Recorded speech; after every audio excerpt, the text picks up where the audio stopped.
Não entendi nada.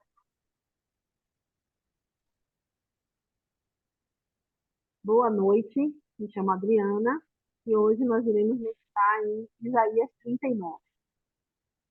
Vamos orar primeiramente, pedir a Deus a direção dessa meditação para a gente começar.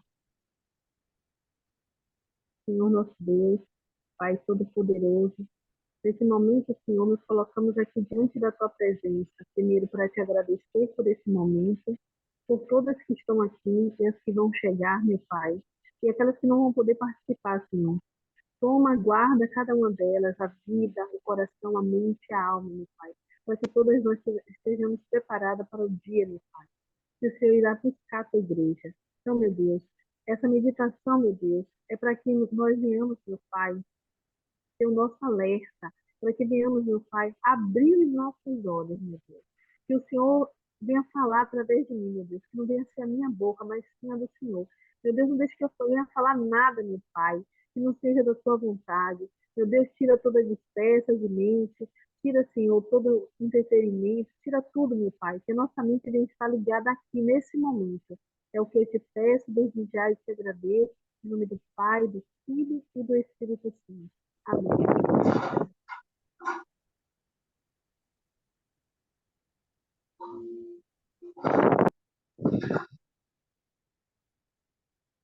Bora. Isaías 39.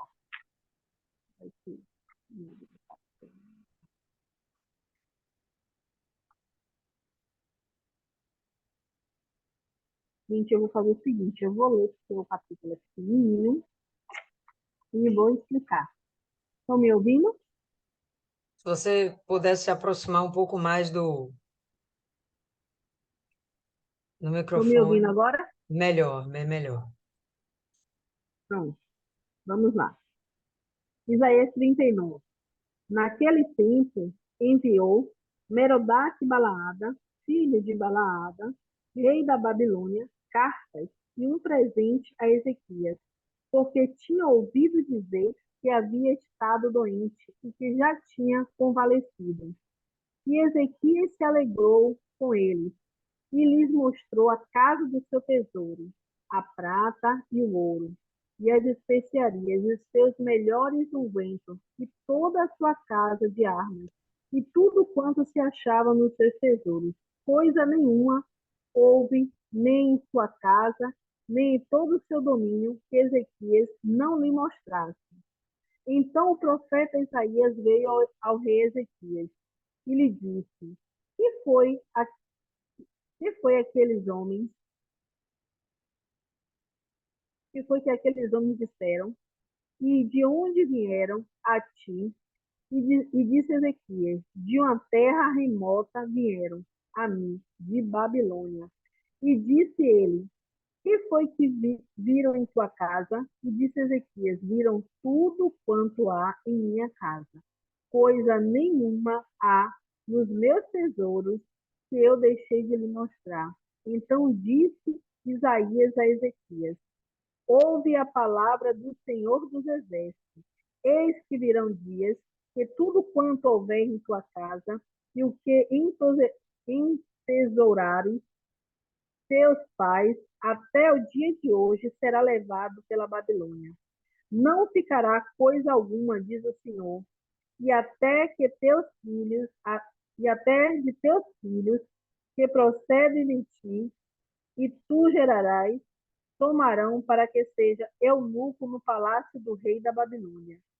Então disse Ezequias a Isaías, boa é a palavra do Senhor que disseste. Disse mais, pois haverá paz e verdade em meus dias. É,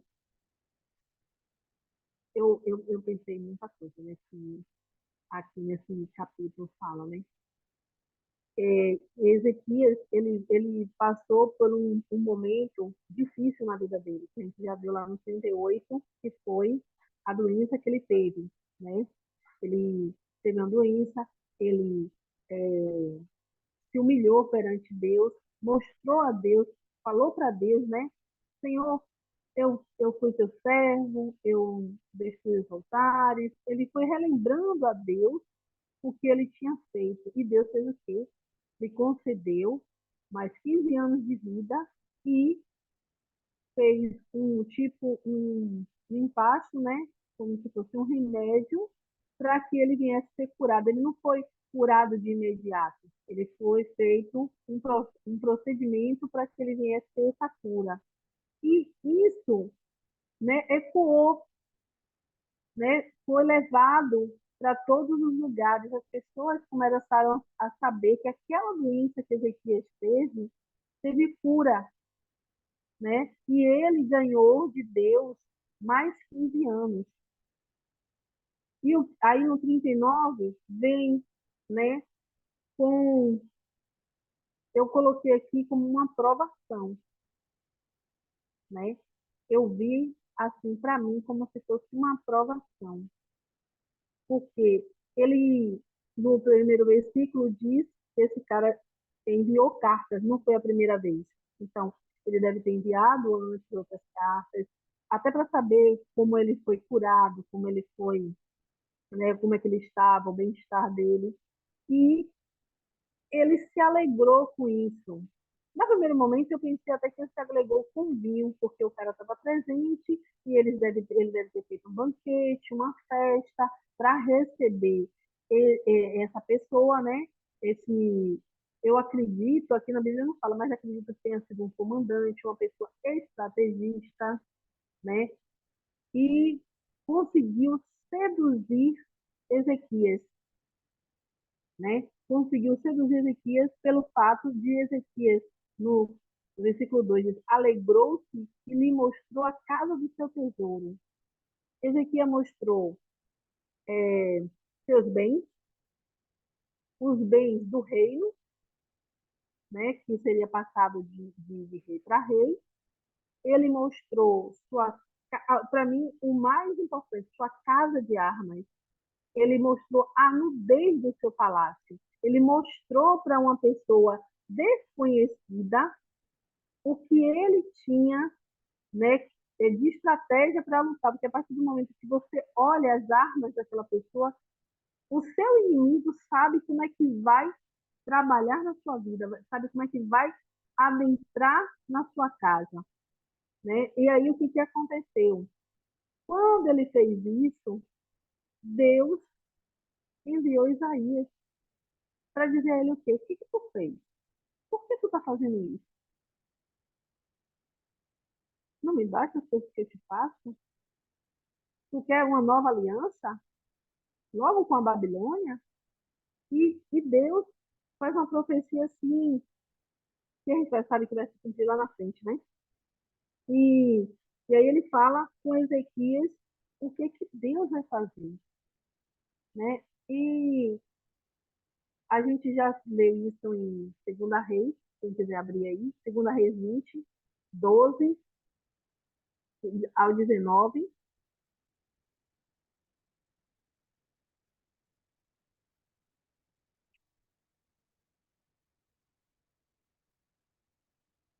Alguém abriu? Né? Aqui, no Segunda Reis, a gente já viu esse mesmo capítulo, não tira nada, né? Está no livro de Reis e também está lá nas crônicas, né? Aí, naquele tempo, enviou Berodaque, Balaada, filho de Balaada, rei da Babilônia, cartas de um presente a Ezequias, porque ouvira que Ezequias tinha estado doente. Eu não vou repetir tudo, porque a gente já leu lá, né? Não tem nenhuma diferença do que foi dito para Ezequias, né? O que ele fez no 20, né? Fala sobre a doença dele e em seguida fala sobre isso, né? A gente tem o livre-arbítrio de escolher se vai ou não fazer, né? Então, Ezequias, ele tinha o livre-arbítrio dele, mas ele achou, ele foi, eu acho que ele foi inocente, né? Em abrir a sua casa para um desconhecido, já que ele teve uma vitória em cima, né, da Síria, né? Deus não deixou que a Síria tomasse o reino dele.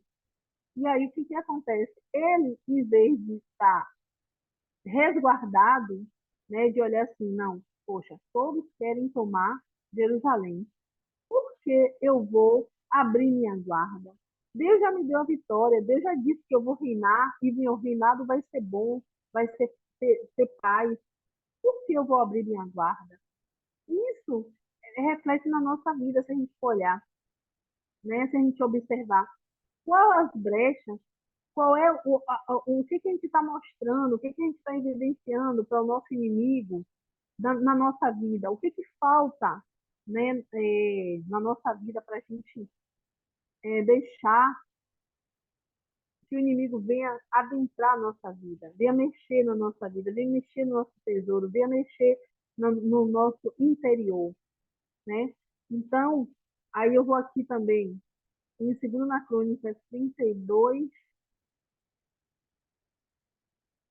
31.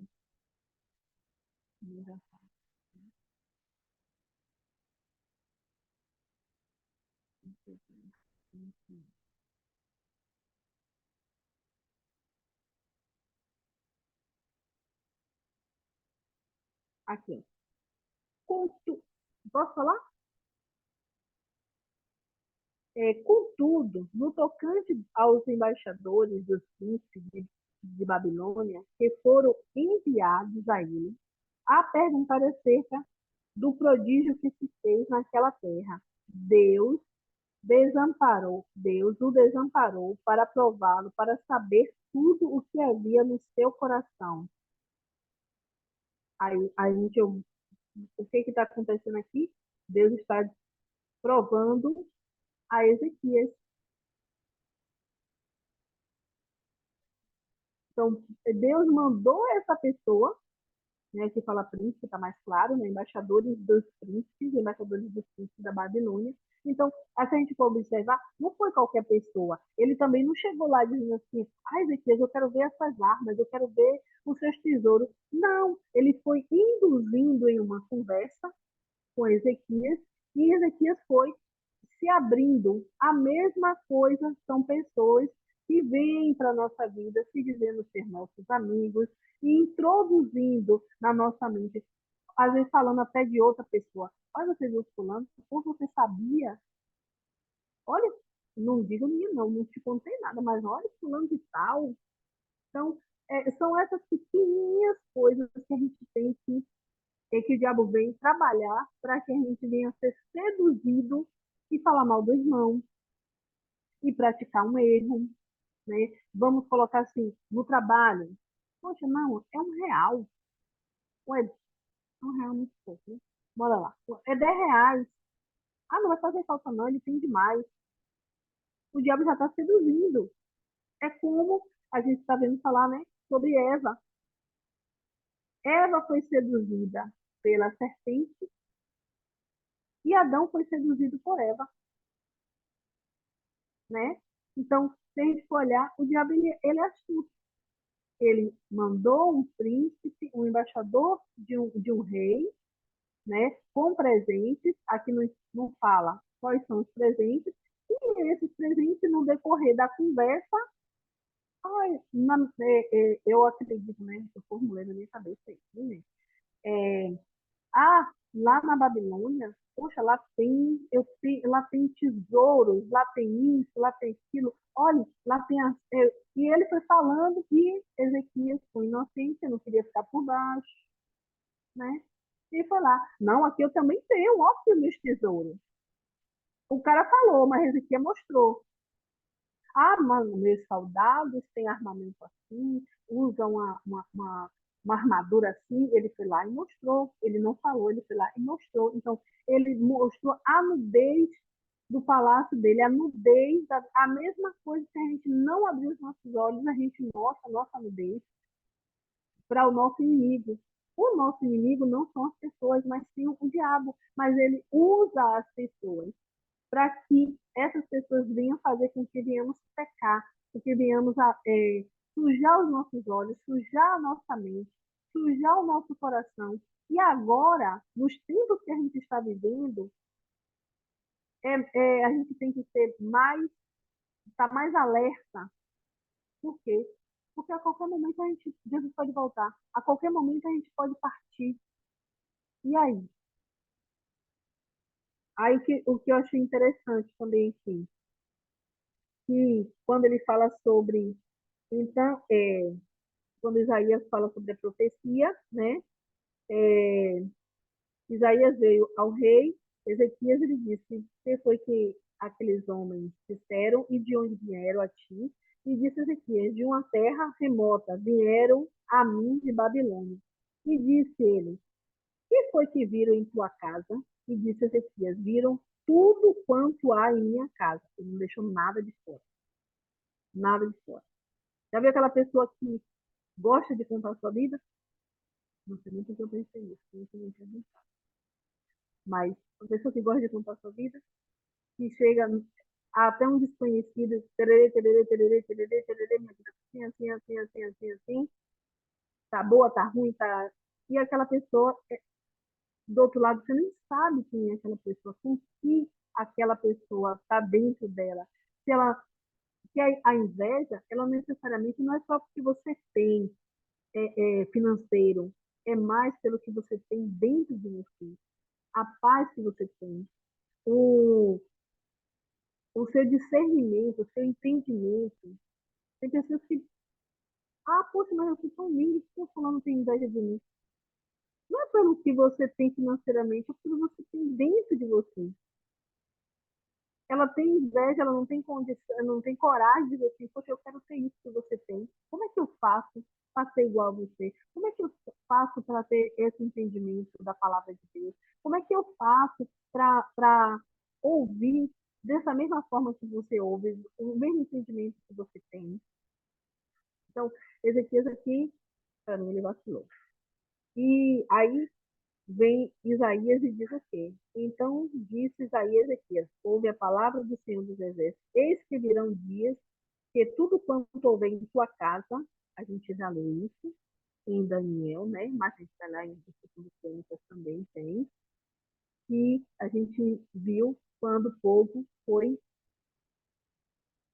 para ser cativo na Babilônia.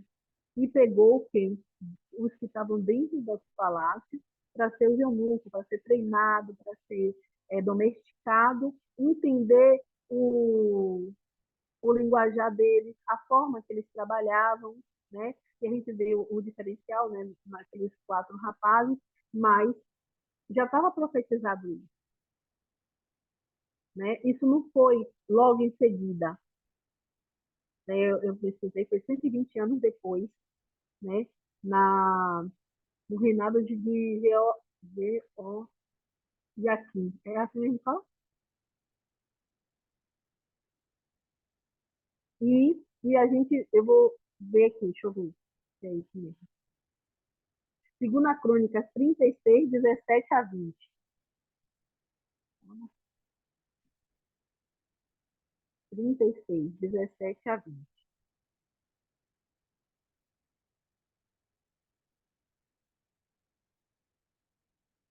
Posso ler?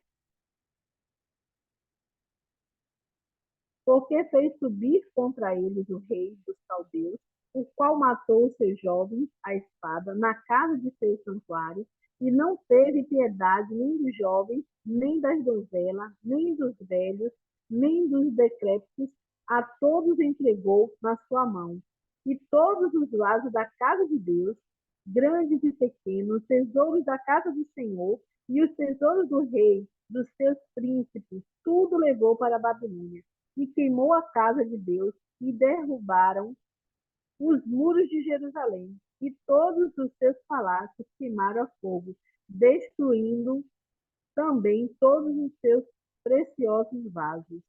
E o que escaparam da espada levou para a Babilônia e fizeram-se servos dele e de seus filhos até ao tempo do reino da Pérsia. Quer dizer, foi cumprido aquilo que Isaías disse 120 anos antes, né? Que a geração de Ezequias iria ser cativa, né? Ia ser viver no cativeiro na Babilônia. E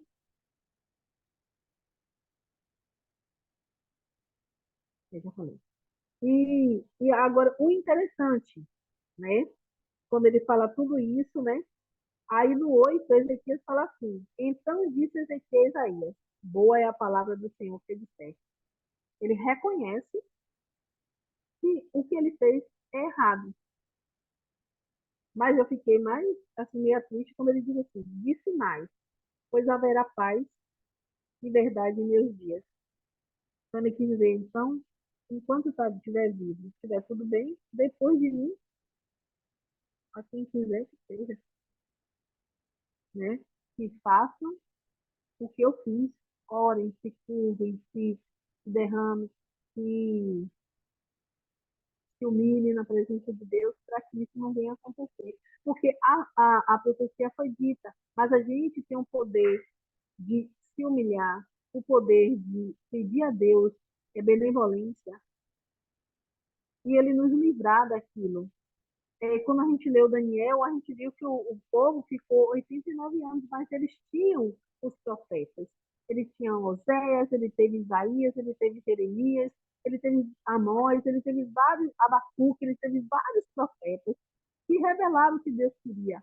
Que se desmanche, se perdoe, deixe os maus costumes, não adore altares de Baal, mas o povo não queria fazer isso. Eram poucos os que estavam se voltando para Deus. E aí, o que aconteceu? O povo poderia ter quebrado esse cativeiro por menos tempo, mas eles não fizeram isso. Isso traz para a nossa vida. A gente tem o poder de mudar, de quebrar maldição, de quebrar profecias.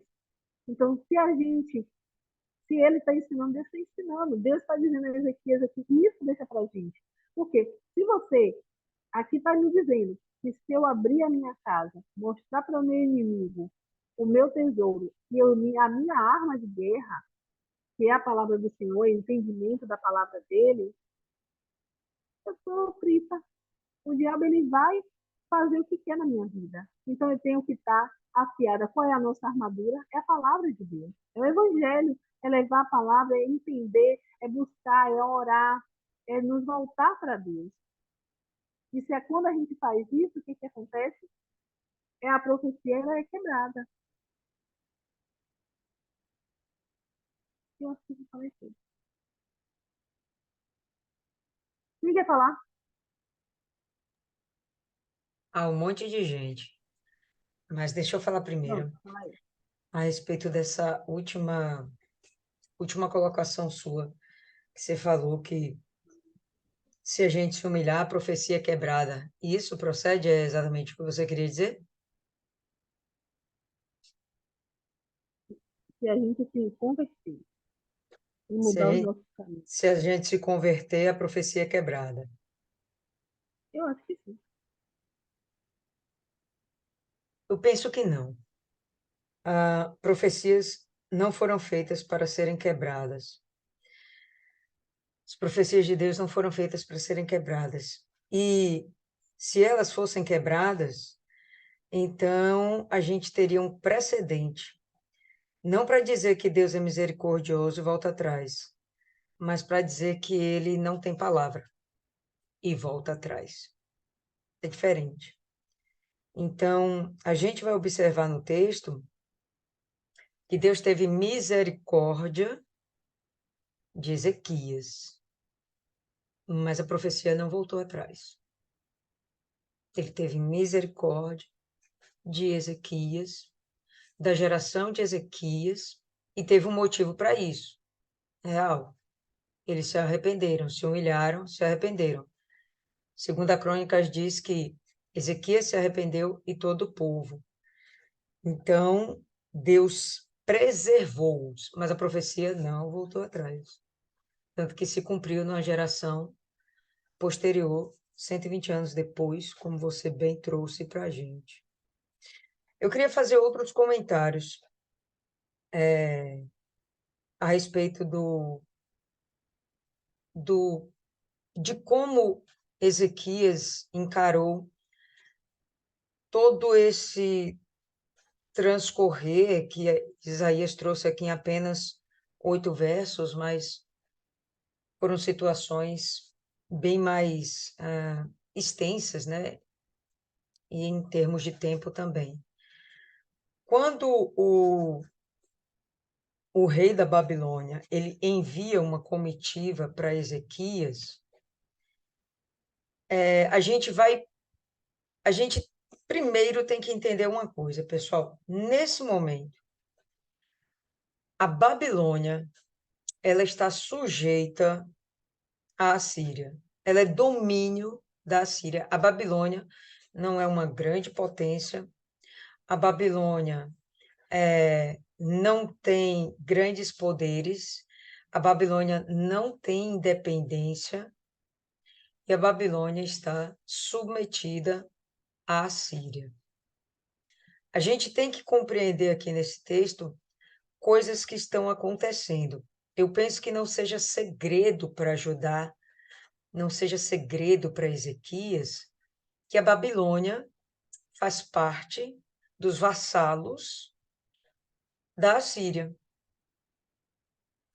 Ezequias, eles o recebem como se fossem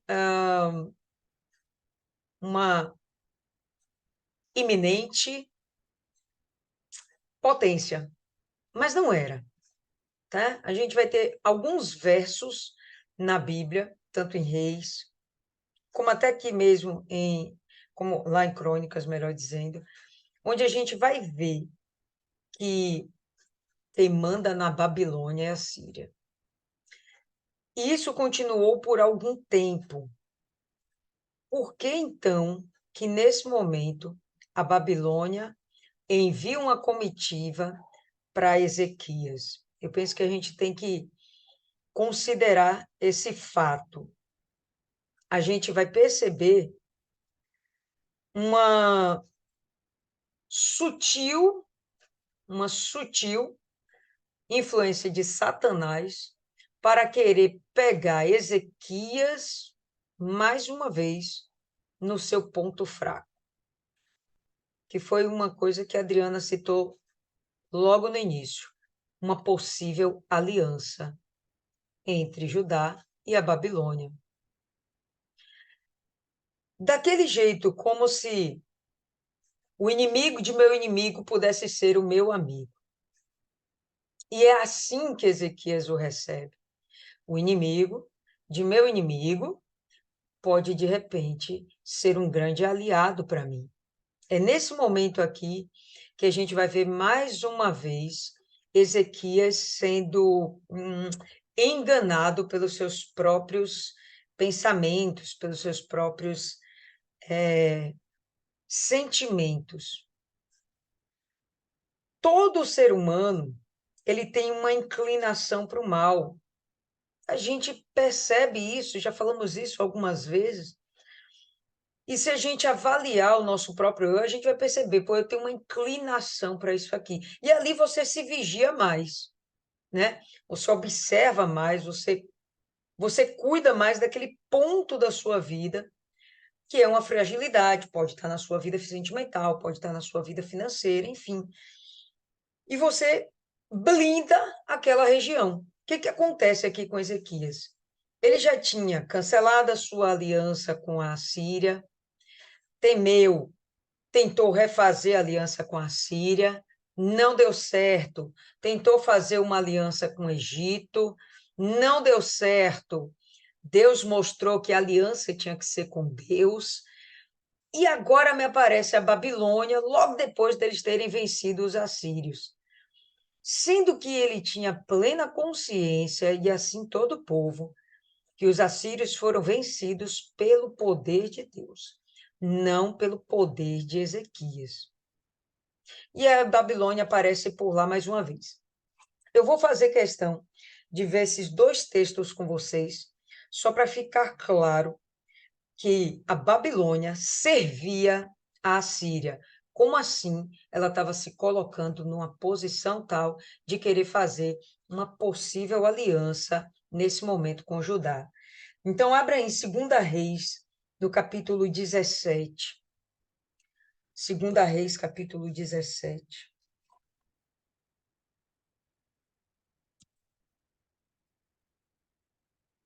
no verso 24, a gente vai ter aqui o seguinte, ó.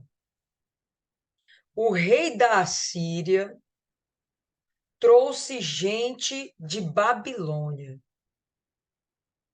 de Cuta, de Ava, de Amate, de Sefarvaim, e a fez habitar nas cidades de Samaria, em lugar dos filhos de Israel. Tomaram posse de Samaria e habitaram nas suas cidades. Quem foi que trouxe a Babilônia? A Assíria, numa posição de autoridade, de chefia, de governança. A gente já sabe que existia esse tipo de estratégia dentro da Síria.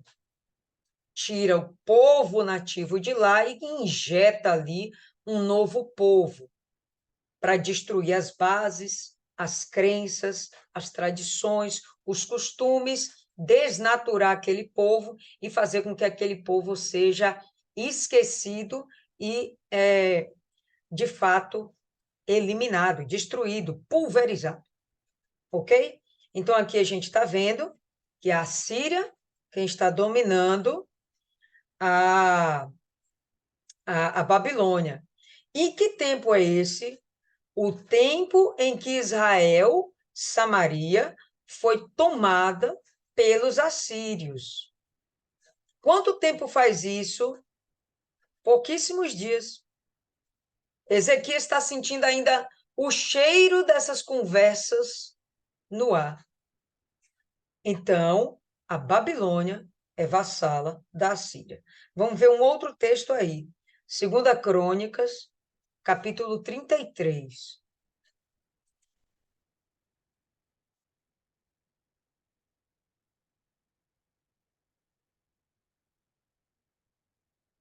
Segunda Crônicas 33, no verso 11. A gente vai ter aqui assim, ó.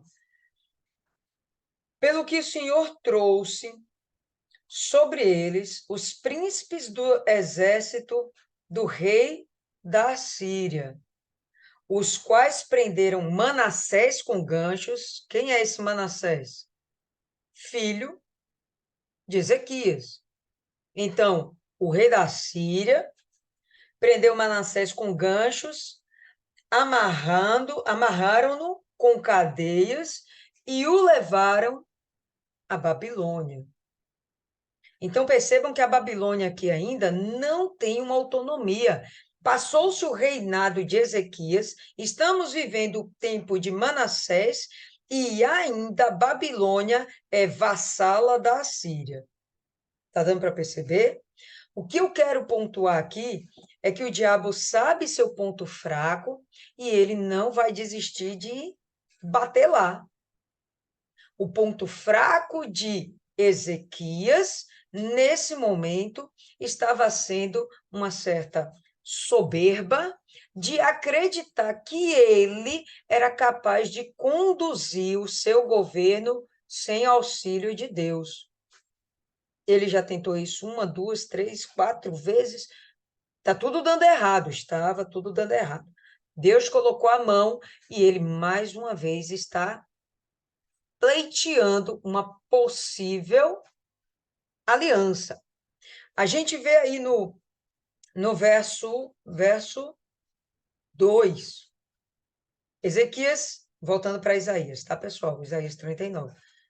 Verso 2, Ezequias se alegrou. Ezequias se sentiu grande coisa por estar novamente recebendo presentes. Abre em 2 Crônicas aí de novo, 2 Crônicas 32, é um texto que um texto meio que base para a gente aqui. Ele tem nuances que a gente não viu em 2 Reis e que a gente não vê aqui em Isaías. Então, vale a pena a gente manter esse texto aí de 2 Crônicas 32 aberto ainda, ok? Então, vamos ver aí, ó. No verso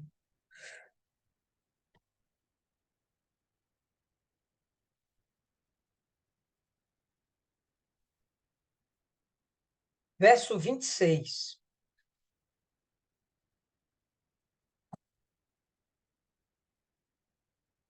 verso 26. A gente vai perceber aqui. Não, deixa esse verso 26 mais para frente. Segura aí, mas deixa o texto de 2 Crônicas aberto.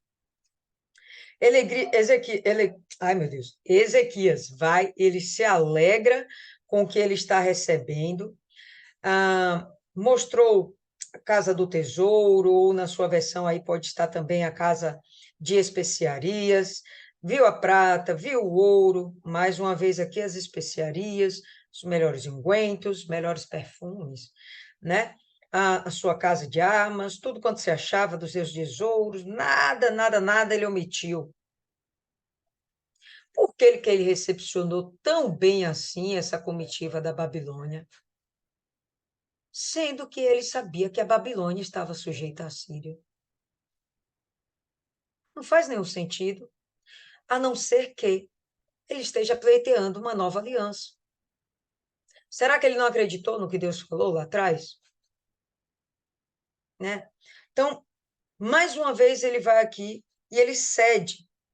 Aí vem Ezequias, ou melhor, vem Isaías no verso 3, né?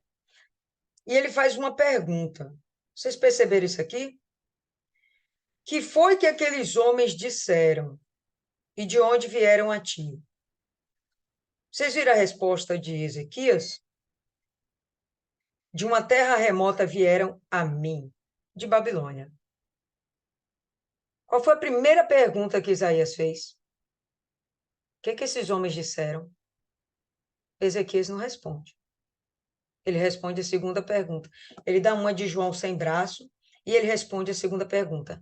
Então, qual foi a conversa que eles tiveram que ele não foi capaz de relatar para Isaías? Sendo que ele reconhecia que Isaías era um profeta de Deus. Tanto que ele se permite ser questionado, inquirido por um profeta. O profeta não é ninguém tão importante assim. O profeta de Deus só é importante para quem teme a Deus. Se a pessoa não teme a Deus, o profeta de Deus é um nada. Mas Ezequias temia a Deus. O fato dele pecar, o fato dele falhar, o fato dele cair, não significa que ele não teme a Deus. Significa que ele tem um ponto fraco e ele não consegue se dominar. Não tem domínio próprio, né? Não tem domínio próprio. Então ele chega aqui e pergunta, a primeira pergunta que foi que aqueles homens disseram. Ele não responde. Aí vem a segunda pergunta, de onde vieram? Aí ele chega e fala, vieram a mim. De uma terra remota, a Babilônia. Como se isso fosse uma justificativa para que ele pudesse ser muito gentil com aquelas pessoas, mostrando todo o seu reino. Não, pô. Isaías sabia qual era de fato os intentos de Ezequias.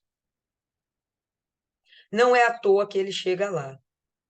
Deus envia, sem sombra de dúvidas, Deus envia Isaías a Ezequias. Mas qual o intuito? 2 Crônicas, capítulo 32, no verso 31. Contudo, quando os embaixadores dos príncipes da Babilônia, que foram enviados para se informarem do prodígio que se dera naquela terra, Deus o desamparou. Em outra versão aqui, eu tenho Deus o deixou para prová-lo. Na sua versão está escrito assim, e fazê-lo conhecer tudo o que lhe estava no coração. Fazer conhecer a quem? A Deus? Não. Deus já sabia o que estava no coração de Ezequias. As perguntas aqui, essa experiência que ele está vivendo, é para que fosse revelado a si mesmo, ao próprio Ezequias, o que estava dentro dele. As perguntas de Isaías é para fazer com que ele pense a respeito da sua conduta. Está dando para entender? O trabalho aqui de Isaías, como profeta de Deus, é alertar e trazer à consciência o pecado de Ezequias. as suas falhas, o seu ponto fraco, o seu eterno ponto fraco. E mais uma vez, ele está tendo uma oportunidade. Mais uma vez, ele está tendo uma oportunidade. Deus está permitindo que ele venha se compreender, se entender e ver a besteira que ele fez. Quando ele chega lá no verso 3 de Isaías, né, 39, ele fala, esse pessoal veio para me ver. Eles vieram até mim. Eles quiseram... É tipo, eu sou o centro das atenções internacional agora. Por quê? Porque grandes prodígios houveram na minha terra. Um dos grandes prodígios que houveram, a Babilônia ficou sabendo. A sombra do relógio de Acais voltar para trás. Os babilônios, os caldeus, eles eram experts em astronomia. Isso foi algo que chamou a atenção deles. Eles foram lá para entender como foi que um povo tão pequeno, tão despreparado, sem alianças, conseguiram vencer a Síria. E nós, babilônios, em princípio, fomos até primários, chegamos antes da Síria aqui nessa terra, como é que eles ainda nos subjugam? O que aconteceu lá em Judá e não aconteceu aqui na Babilônia para que a gente venha vencer a Síria? Entende? Então ele vai lá, os babilônios vão lá, de fato, para perscrutar a intimidade de Judá e entender o que foi que aconteceu, inclusive ver esses grandes prodígios. Adriana falou assim que ele usou lá a pasta de figos e que a cura dele não foi instantânea. Verdade, não foi instantânea, mas foi rápida. Porque 3 dias depois ele estava entrando no templo, andando, sozinho. Então, tudo que aconteceu ali foi miraculoso. O cara estava prestes a morrer, no terceiro dia já estava entrando no templo, com uma pasta de figos. Não, foi o poder de Deus. A sombra do relógio de Acais voltou atrás. Os babilônios entendiam bem de astronomia, o tempo voltou atrás. Aquilo deixou eles... A gente tem que descobrir o que está acontecendo. O que é que Judá tem que a gente não tem? E aí a gente vai seguir no verso 4, né? O que foi que viram em tua casa? Voltando para Isaías, tá, pessoal? O que foi que viram a tua casa? Ezequias vai e responde. A primeira pergunta, Ezequias não respondeu. Até agora, nem vai responder. Por quê? Porque estava sendo revelado para ele mesmo as falhas dele. Ele estava pleiteando uma nova aliança. E ele estava mostrando, olha o que eu tenho, olha o que eu tenho, olha o que eu tenho. E aí, dá para a gente ser parceiro? Contra a Síria? Que era, na verdade, a grande ameaça mundial daquele tempo. Né? Então, o verso 4, ele diz, que foi que viram na tua casa?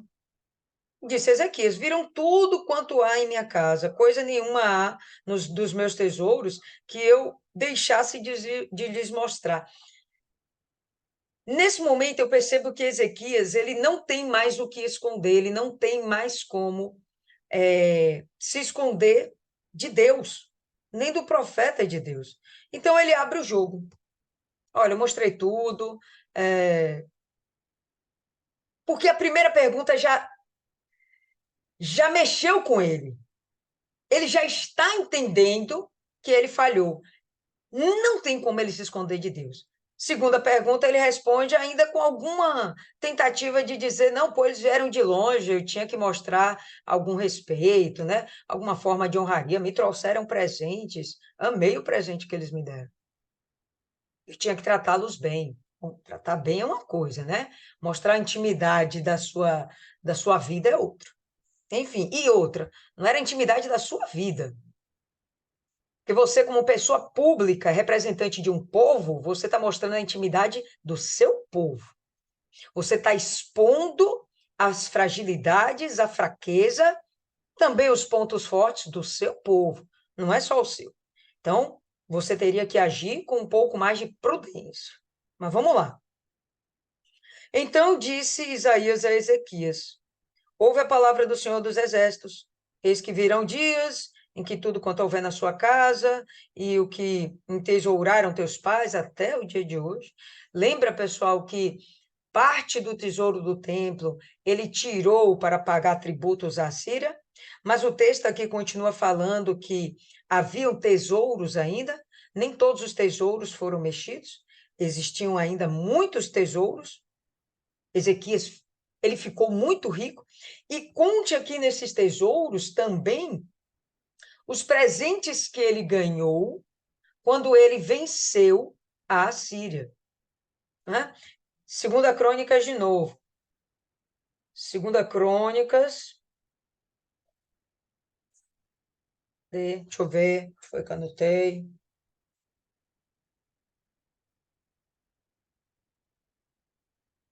Trinta e dois,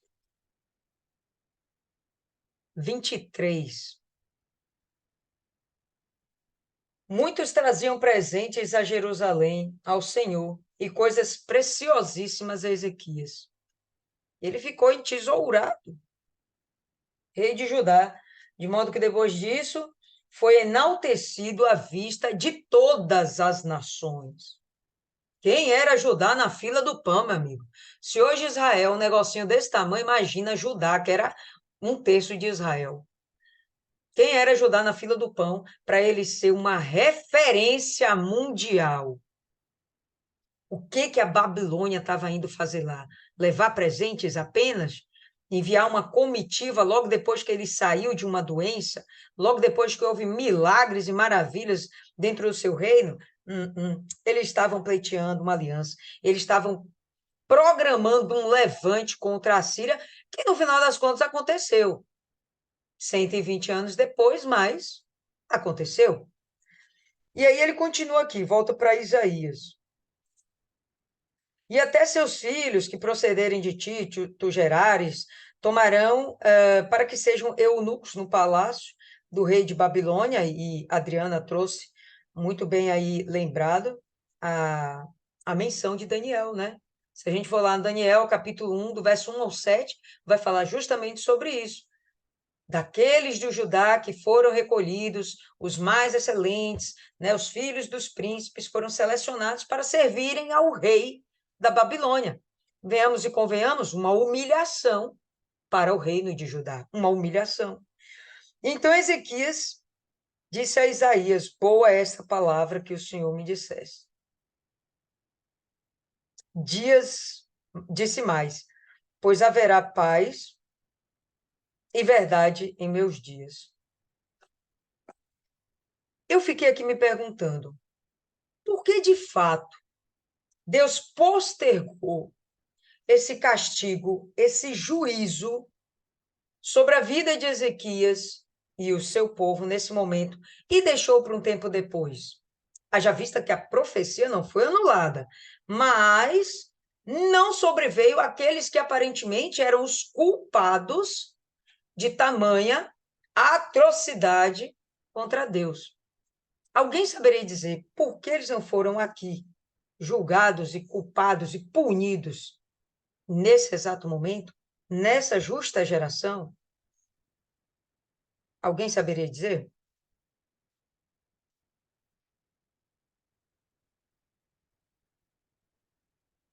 Ninguém? Martiane, pode falar.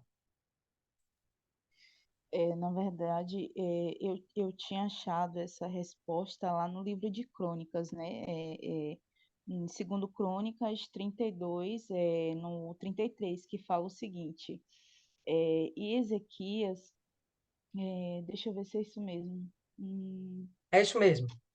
Não, 32, 31, perdão. Isso aí. Diz o seguinte: todavia, nos negócios dos embaixadores dos príncipes de Babilônia, que foram enviados para investigar acerca da maravilha que era feita na terra, Deus o abandonou para prová-lo, para que ele pudesse conhecer tudo o que estava no seu coração.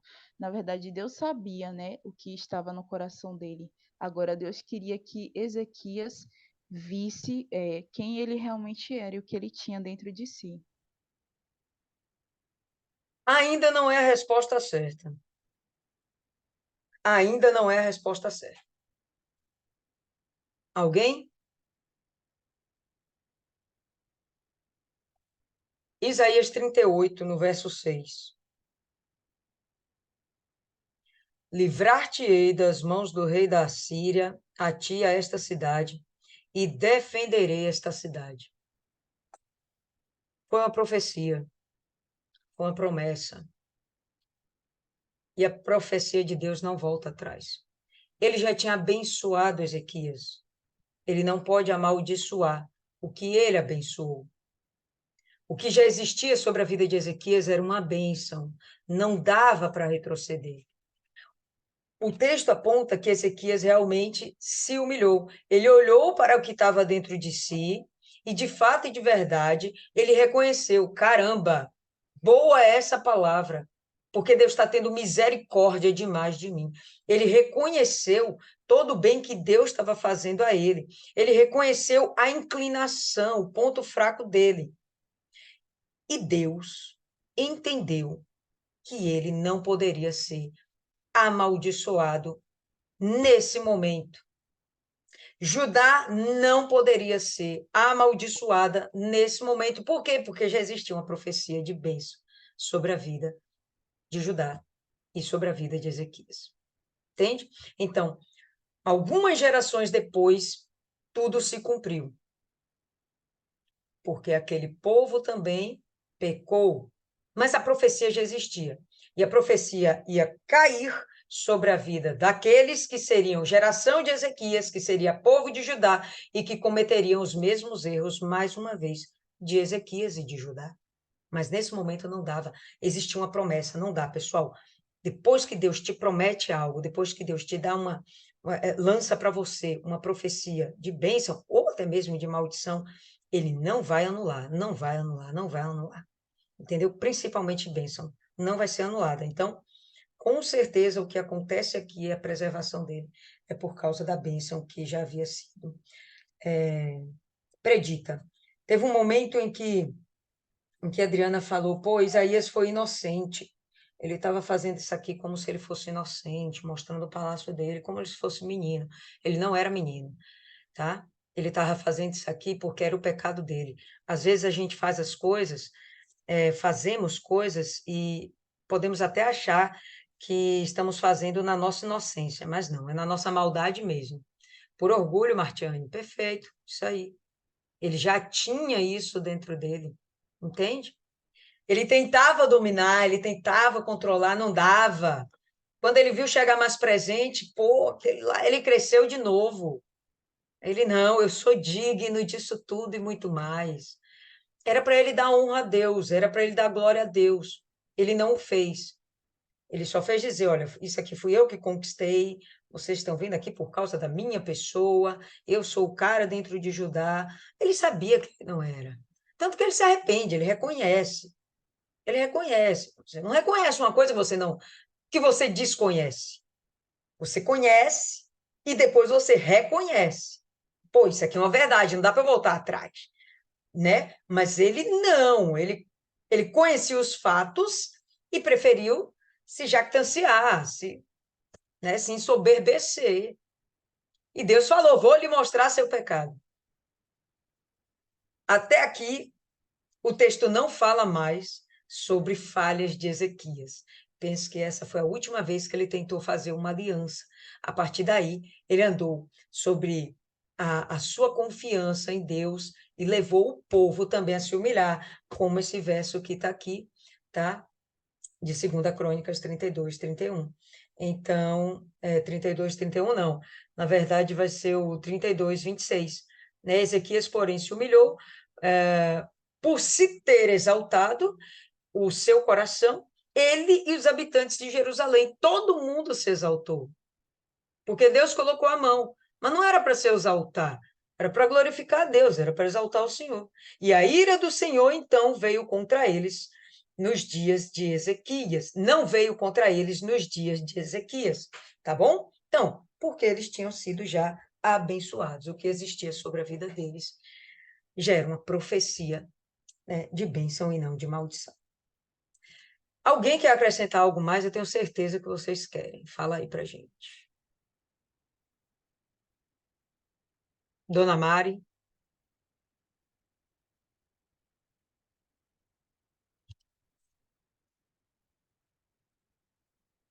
A Mari já dormiu, Dona Mari? Deus é mais, viu? Estou ligada, viu? Só não vou acrescentar, mas eu estou ouvindo tudo que está sendo falado. Ah, sua pressão. Dona Cida.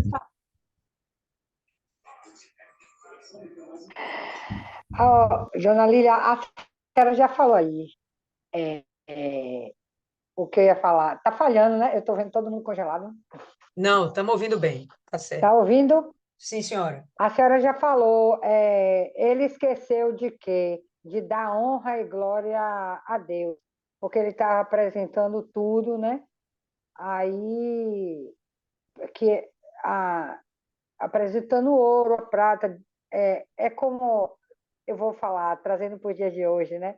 A gente tem alguém aí, começa uma amizade, aquela pessoa dá presentes, aí a gente já vai entrando, né? Querendo chamar ela para nossa casa, mostrando o que a gente tem, e aquilo ali, de um certo modo, aquela pessoa não nos conhece a fundo, então, poxa, aquela pessoa tem, né? Então, começa a desejar, começa a invejar, e não sabe que o que a gente faz, ela não quer fazer, né? Que é servir a Deus, que é ser diferente, né? É o que ele esqueceu de falar, que toda a honra, tudo que ele tinha ali, provinha de quem? Do próprio Deus, que foi Deus que deu para ele, né? Assim mesmo somos nós. A senhora já falou bem faladinho aí.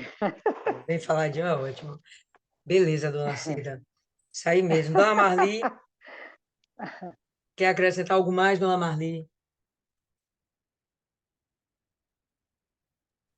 Ela disse que não.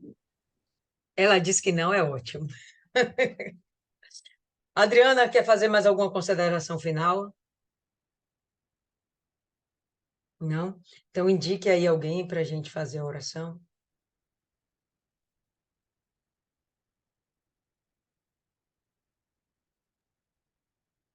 Pode ser você mesmo. Ok.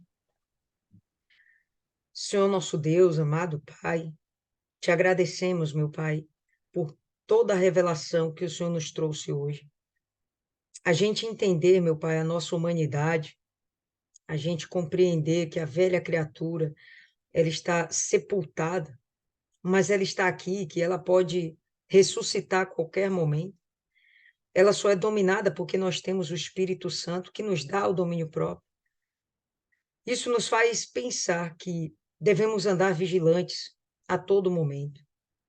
Não somos, meu Pai, nada sem o Senhor. Se não fosse o teu Espírito para nos dar o teu conselho, para nos guiar, nos ensinar, nos exortar, nos disciplinar, a gente, na verdade, faria as mesmas coisas que Ezequias e talvez até piores.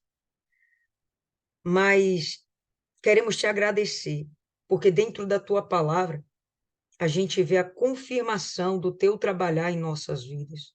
Somos extremamente gratas por conta disso. Somos gratas pela tua salvação. Somos gratas pela oportunidade que o Senhor nos dá de, inclusive, transmitir esse entendimento, esse conhecimento a outras pessoas. Somos gratas, Pai, porque o Senhor tem nos usado para anunciar a tua palavra a tantos quantos o Senhor tem nos feito conhecer, o Senhor tem nos dado oportunidade de termos contato. E esperamos, meu Pai, também que os nossos familiares, eles venham provar desse mesmo dom da salvação.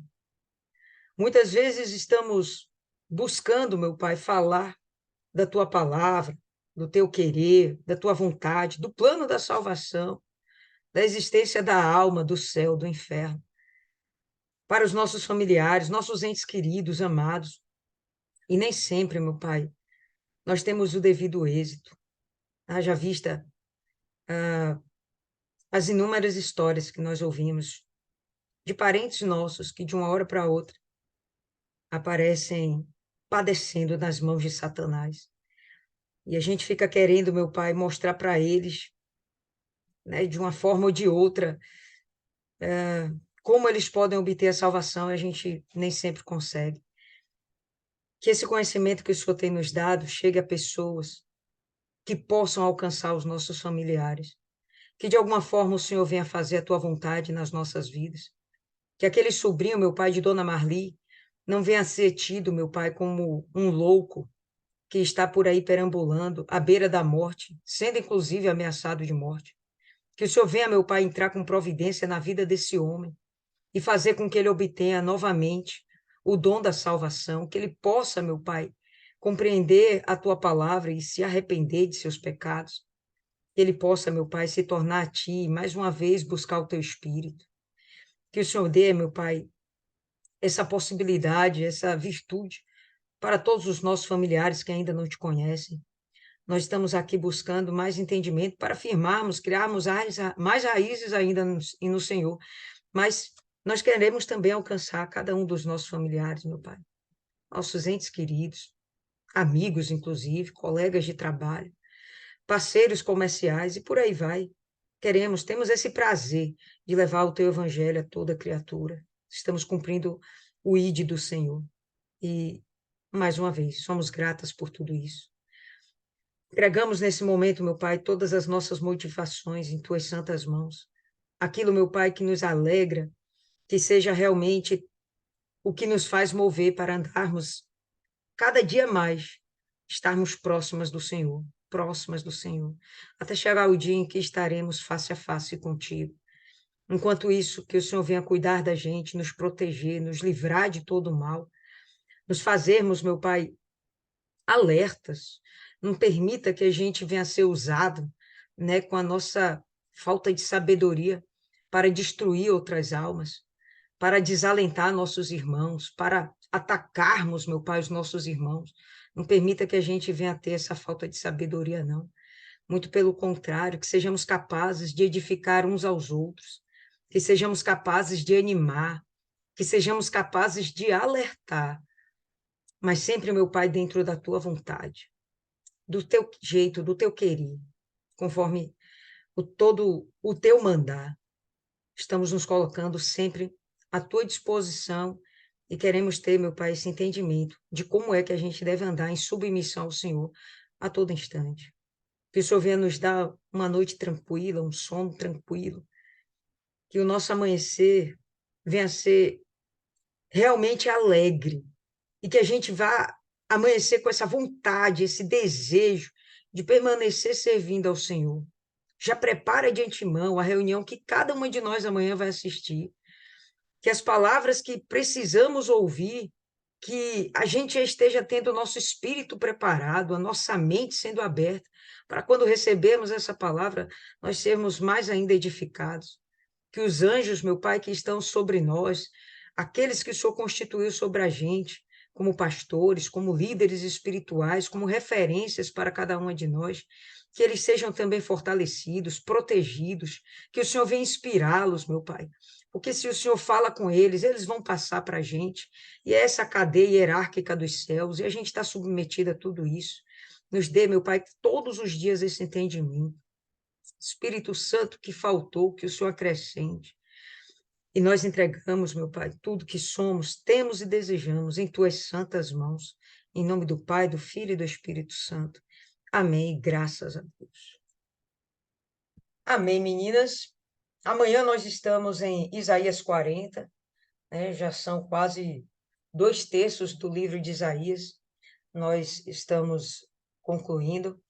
E é um livro que toda hora acrescenta, sem dúvidas, mais e mais para a gente. Não vamos desanimar, não vamos desistir de chegar até o fim, né? Vamos perseverar nessa meditação. Se preparem, porque amanhã tem muito mais. Deus abençoe cada uma de vocês.